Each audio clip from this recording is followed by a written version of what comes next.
Hello everyone, this is Julie. Let's improve our listening skills with the classic novel, Alice's Adventures in Wonderland.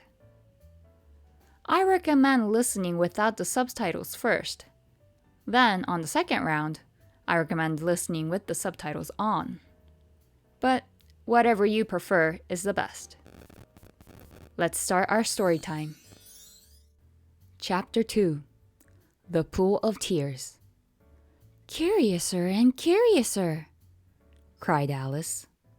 She was so much surprised that for the moment she quite forgot how to speak good English.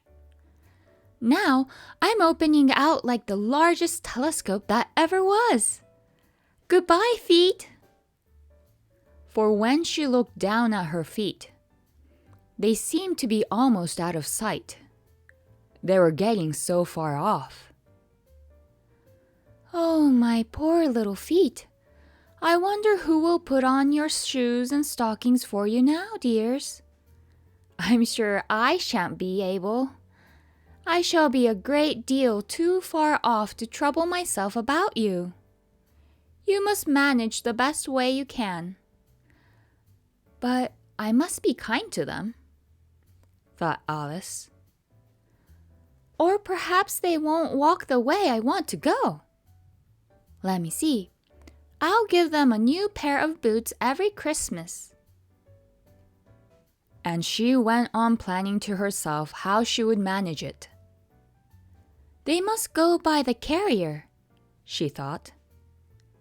"And how funny it'll seem, sending presents to one's own feet. And how odd the directions will look.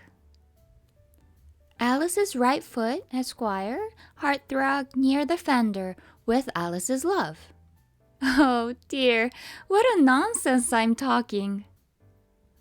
Just then, her head stuck against the roof of the hall. In fact, she was now more than 9 feet high, and she at once took up the little golden key and hurried off to the garden door. Poor Alice!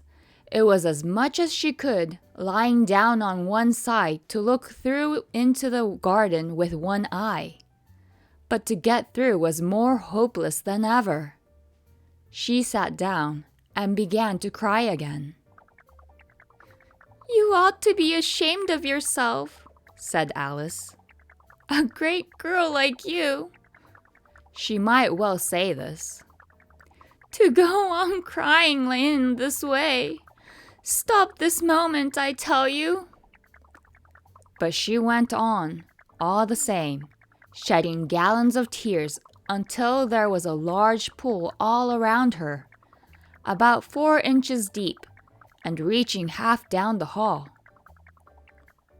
How was it? Hope you enjoyed it. We are now into Chapter 2. Today's story was Alice's Adventures in Wonderland. Keep up the good work. See you next time.